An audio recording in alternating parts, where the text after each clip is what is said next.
तो चिमन भाई पटेल की सरकार ने वो पूरा का पूरा द्वीप कारगिल कंपनी को दे दिया। और पता है किस भाव में दिया? 15 पैसे स्क्वायर फुट में।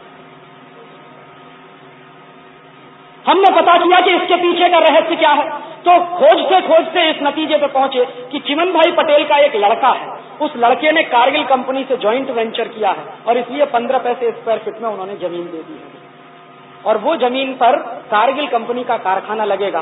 फिर कारगिल कंपनी क्या है इसके बारे में पता किया तो पता चला कि वो अमेरिका की सबसे बड़ी प्राइवेट लिमिटेड कंपनी, और प्राइवेट लिमिटेड कंपनी के जो कानून होते हैं वो इस तरह के होते हैं कि आप अगर जानना चाहो कि ये कंपनी क्या करती है तो वो कंपनी अगर नहीं चाहे तो बताएगी नहीं, आप पूछ नहीं सकते कि हम क्या करें।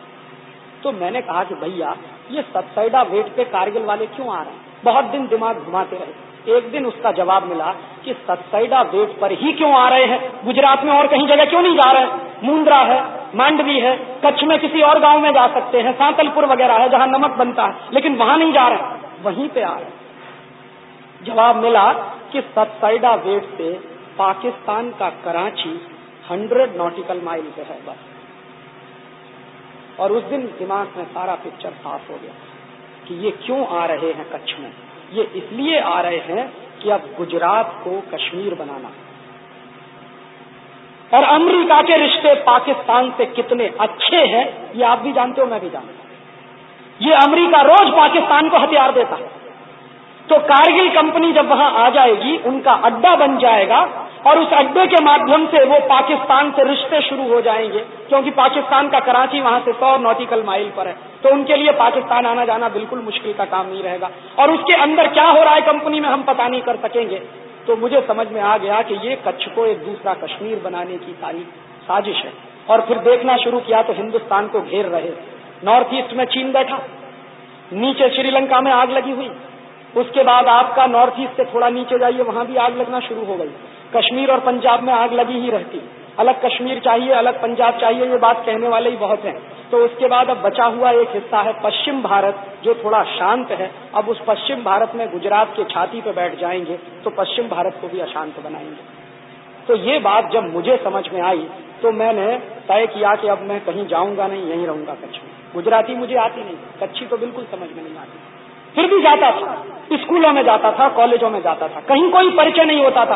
प्रिंसिपल के पास जाता था, कहता था कि मेरा नाम ये है, मैं आया हूँ, मुझे आपके विद्यार्थियों से कुछ बात कहनी।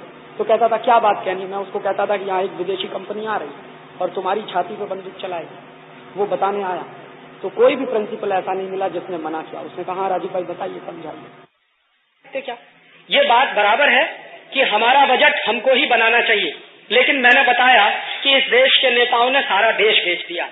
IMF, वर्ल्ड बैंक के अधिकारी इस देश में अब बजट बनाते, हमारे देश के लोग तो सिर्फ माने मजबूरी के लिए उनके साथ बैठते। आपको मैं ये जानकारी दे दूं, चिदम्बरम बजट नहीं बना रहा। इस समय 6 IMF के अधिकारी साउथ ब्लॉक में बैठे हुए हैं, वो रात दिन बजट बना रहे हैं। तो हमको हमारा बजट बनाना ही चाहिए। विदेशी लोग बजट बना है, ये इस देश के लिए सबसे ज्यादा अपमान की बात है। अब ये है पहुंच गया, हाँ होगा ये तो। अब ऐसा हो, चिदम्बरम जैसे लोग, मनमोहन सिंह जैसे लोग अगर वित्त मंत्री होंगे तो ये तो होने ही वाला है। अब जरूरत एक है, मैं आपको बताऊं सच में, हाँ ऑफिशियली भी डिक्लेयर किया, शायद आज के 1-2 अखबारों में। मुझे लगता है कि इसके लिए एक ही तरीका है। ध्यान रखिए, चिदम्बरम कभी न कभी बंबई आएगा। हाँ कभी न कभी तो आएगा बंबई। तो जिस दिन चिदम्बरम बंबई आए उस दिन आप हिम्मत करिए, मैं आपके साथ चलूंगा, मैं अपने सारे काम छोड़कर आऊंगा और हम उसको एयरपोर्ट से बंबई शहर में घुसने नहीं देंगे।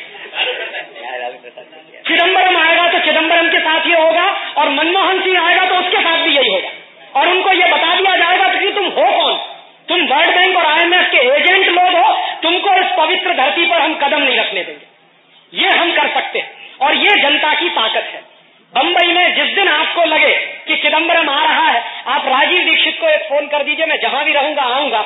आपका साथ अगर मुझे मिले तो इस चिदम्बरम चिदम्बरम के बाप को सबक सिखा सकते। कुछ नहीं है, ये पानी के बुलबुले हैं, आज है कल नीचे आ जाएंगे। इनकी कोई हैसियत नहीं है, इनकी कोई ताकत नहीं है। तभी तक हैसियत और ताकत है जब तक वो आपको बेवकूफ बना ले। जिस दिन आप बेवकूफ बनना बंद हो जाएंगे, उस दिन सारे चिदम्बरम ठीक हो जाएंगे। ये मैं आपसे कह सकता हूँ। एक वखत लालू प्रसाद यादव जયારે બોમ્બેના એરપોર્ટ ઉપર ઉતરી રહ્યા હતા ત્યારે જે હરિભાઈ કે જૈનો તો અહિંસક છે, પણ જૈનોની અહિંસા કેવી છે હજી મારે એમને થોડોક સમય મળે તો શાંતિથી 1-2 કલાકમાં સમજાવવું છે કે માત્ર 12 કલાકના ગાળામાં 30,000 માણસો સાંતાક્રુઝના એરપોર્ટ ઉપર આ જૈનો ત્યાં પહોંચી ગયા હતા અને લાલુ પ્રસાદને ઊભી પૂછડીએ ભાગી જવું પડ્યું હતું। એટલી તાકાત આ જૈનોની અંદર પડી છે। આપ એક વખત એલાન કરો અને શું નથી થતું ગુજરાત। तो ये चिदम्बरम के साथ भी हो सकता है, अगर लालू के साथ हो सकता है तो सबके साथ हो सकता है, और मैं आश्वस्त हूं कि ऐसा हो जाए। एक भाई ने पूछा है कि भारत में सब काम अंग्रेजी में ही क्यों कराते हैं, और उसके नीचे फिर उन्होंने उदाहरण के लिए लिखा है कि कंप्यूटर वगैरह की ये भाषा जो है वो अंग्रेजी वाली क्यों। मैं आपसे कहता हूं कि ये अंग्रेजी में काम करना इस देश में ऐसा माना गया है कि शान की बात है, ये गुलामी की बात है, इसमें कोई शान नहीं है। उन्होंने हमारे ऊपर 250-300 वर्ष राज किया उन्हीं की भाषा को लेके हम, ये शान की बात है, ये दिमाग से निकालना, और ये दिमाग से निकालने का काम हर क्षण चलना चाहिए। जैसे मैं आपको उदाहरण दूं छोटे छोटे, आप जब दस्तखत बनाते हो तो आपके मन में ये लड़ाई चलनी चाहिए कि मैं अंग्रेजी में बनाऊं, हिंदी में बनाऊं या गुजराती में बनाऊं। ये संघर्ष आपके मन में जब तक नहीं चलेगा तब तक अंग्रेजी जाएगी नहीं। ऐसे ही आप अपने बच्चों के नाम रखते हो तो डिम्पी, पिंपल, ये डिम्पी पिंपल क्या होता है, बॉबी, टिंकल, ये सब जो है वाहियात बेवकूफी के नाम।